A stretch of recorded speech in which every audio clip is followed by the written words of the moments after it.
नमस्ते दीदी भैया, देखिए हमारे यूट्यूब चैनल पर जा रहा है बहुत प्यारा चुटकुला नाच गीत।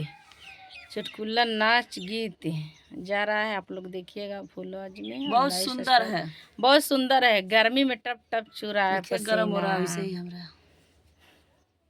उसका गीत है गर्मी का।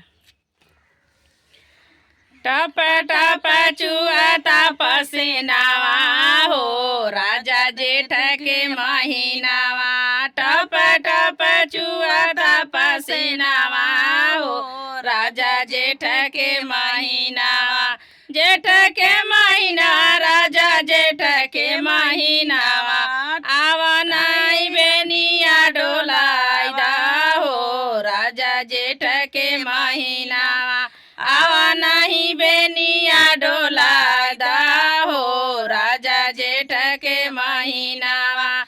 नहीं हर फोन करके भैया के बोलाइबो। नहीं हर फोन करके भैया के बोलाइबो। भैया संगे हमें नैहर चली जाइबो।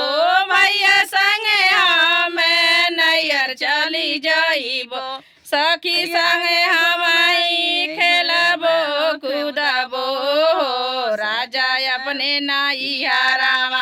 सखी संगे खेलबो या कूदबो राजा अपने नैहरावा।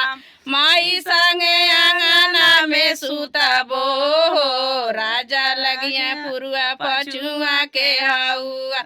माई लंगे आंगना में सुतबो राजा लगिया पुरुआ पछुआ के हौआ। टप टप चुआता पसीनावा हो राजा जेठ के महीनावा। टप टप चुआता पसीनावा हो राजा जेठ के महीना।